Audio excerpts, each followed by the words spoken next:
Next जो हमारा topic है वो है normal gastro intestinal embryology. Normal gastro intestinal embryology, इसमें हम कुछ मेन पॉइंट्स पढ़ेंगे। फोर गट क्या होता है, मिड गट क्या होता है, एंड हैंड गट क्या होता है, हैंड गट। तो सबसे पहले इसको जानते हैं। तो लेट्स फर्स्ट करें, ये क्या है, एसोफेगस है। एसोफेगस से लेके स्टोमक एंड ड्यूडनम। ड्यूडनम का ये जो पार्ट है जहाँ पे इम्प्यूला अफेटर होता है, जहाँ पे जो कॉमन बाइल डक है वो और जो पेंक्रियाटिक डक है ड्यूडनम के साथ जहाँ पे मिलते हैं, इस जगह तक यानी एसोफेगस से लेकर इस जगह तक यानी ड्यूडनम के सेकंड पार्ट तक जो पार्ट ऑफ द जीआईटी है वो क्या है, फोरगट है। फिर ड्यूडनम के बाकी हिस्से और जेजुनम और हीलियम यहाँ तक, फिर जो असेंडिंग कोलोन है और ट्रांसवर्स कोलोन का जो 66% हिस्सा जो है यानी 2/3 of the transverse colon. Let's first करें, ये क्या है, ट्रांसवर्स कोलोन है।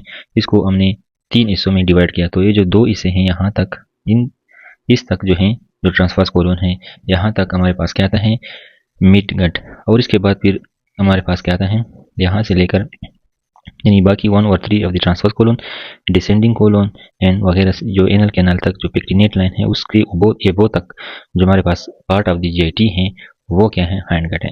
So these are the parts of gastrointestinal system, foregut, mid gut, hind gut. So these are the 3 parts of gastrointestinal system. तो फोरगट क्या होता है, फोरगट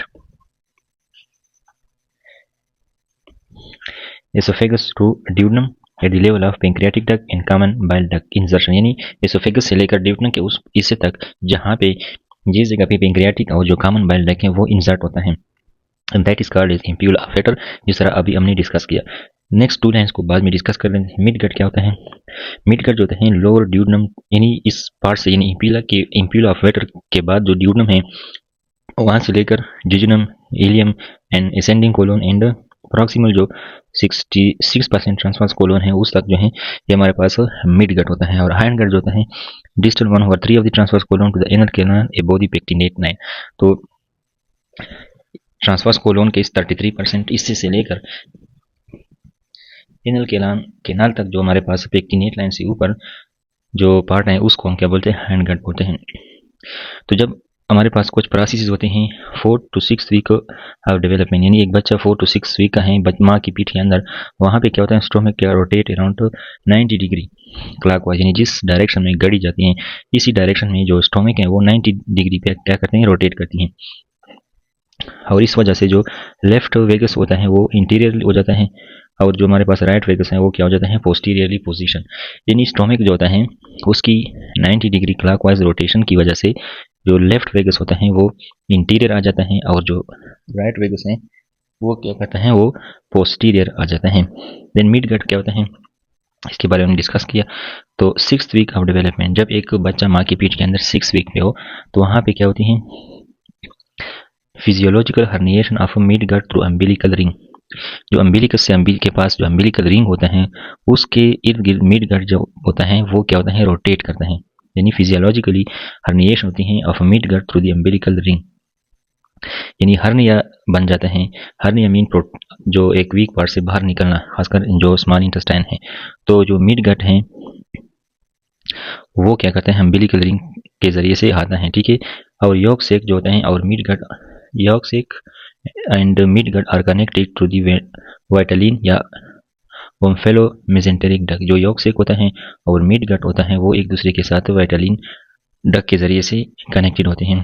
तो इसका मतलब ये हुआ कि जो जब 6 वीक होता है डेवलपमेंट का तो फिजियोलॉजिकल हर्निएशन होती है मिड गट की अम्बिलिकल रिंग से, ठीक है। 10th वीक ऑफ डेवलपमेंट में फिर क्या होता है, 10th week of development return to the abdominal cavity rotating around superior mesenteric artery, ठीक है। ये क्या होता है, यानी मिड गट जो होता है वो क्या करता है, वापस एब्डोमिनल कैविटी में आता है। मिड गट जो होता है वो जो अम्बिलिकल रिंग में गया था, हर्निएट हुआ था, वो दोबारा एब्डोमिनल कैविटी में आ जाता है और वो सुपीरियर मेजेंटेरिक आर्टरी के इर्द गिर्द रोटेट करता है। और ये रोटेशन 270 डिग्री काउंटर क्लॉकवाइज यानी एंटी क्लॉकवाइज, यानी घड़ी की अपोजिट डायरेक्शन में होती हैं 270 डिग्री। यानी ये क्या है, एक रोटेशन, ये हमारे पास 12 है घड़ी का, इस डायरेक्शन में अगर होता है द मूवमेंट तो दिस इज क्लॉकवाइज, अगर मूवमेंट इस डायरेक्शन में होता है तो दिस इज एंटी क्लॉकवाइज। अब ये जो पूरा सर्कल बनता है ये कितना होता है 360 डिग्री। अब अगर ये पूरा सर्कल 360 डिग्री है तो आधा सर्कल यहाँ तक 180 होगा और यहाँ तक कितना होगा, यहाँ तक 90 डिग्री, यहाँ पे 0 डिग्री, यहाँ पे 270 degree and then we have 360 degree. जब कंप्लीट हो जाए तो डायरेक्शन होता है काउंटर क्लॉकवाइज इस डायरेक्शन में। इस तरह यहाँ पे अगर काउंटर क्लॉकवाइज हम देखें तो जो 3 पार्ट हैं ये कितना बनाता है 270 डिग्री। तो इस डायरेक्शन में ये जो मिड गट है रोटेट करता है।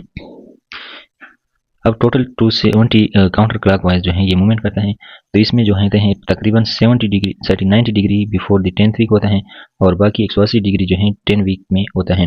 When contents retract back into abdominal cavity, यानी इसमें टोटल जो मूवमेंट होता है मिड गट का वो 270 डिग्री एंटी क्लॉकवाइज या काउंटर क्लॉकवाइज होता है। इसमें 90 डिग्री जो होता है तकरीबन वो 10th वीक से पहले होता है और जो रिमेनिंग 180 डिग्री है वो 10th वीक में होता है, जब जो कंटेंट्स हैं जो मिड गट के जो कंटेंट्स हैं वो एब्डोमिनल कैविटी में आ जाए। तो हम क्या डिस्कस करें, rotation which is counter clockwise of mid gut around the mesenteric artery. Which mesenteric artery, superior mesenteric artery. तो ये एम्ब्रियोलॉजी थोड़ा इस तरह है कि आपने अपने दिल में सोचना होता है कि किस तरह से होगा। इसकी डायग्राम जो है उस तरह से नहीं बनती, तो आपने सोचना है कि ये किस तरह से होगा। और हैंड गट जिसको हमने डिस्कस किया, यहाँ पे क्या है हमारे पास जो अयोटा है एब्डोमिनल या थोरेसिक अयोटा जो है, इसमें ऊपर जो होते हैं ब्रांचेस होते हैं 3 मेन ब्रांचेस। यानी लेट्स करते हैं कि ये क्या है अयोटा है, let's say this is aorta. इस अयोटा से 3 मेन ब्रांचेस जो है निकलते हैं, एक ऊपर फिर दूसरा and then we have third one. नीचे क्या होता है इसकी देन बाइफर्केशन होती है, नीचे फिर बाइफर्केशन होती है। So let's say this is aorta. अब यहाँ पे ये वाला जो ब्रांच है इसको हम क्या बोलते हैं, this branch is called as coeliac trunk. ये क्या है सीलियक ट्रंक है, this is coeliac trunk and this is a superior mesenteric artery and this is inferior mesenteric artery। तो यहाँ पर भी डिस्कस किया हुआ है। ये क्या है सीलियक ट्रंक है, ये हमारे पास क्या है अयोटा है, ये सुपीरियर मेसेंटेरिक आर्टरी है ये वाली, ये सीलियक ट्रंक है and this is the inferior mesenteric artery. इसके बाद जो है हमारे पास वेंट्रल वॉल डिफेक्ट्स हैं।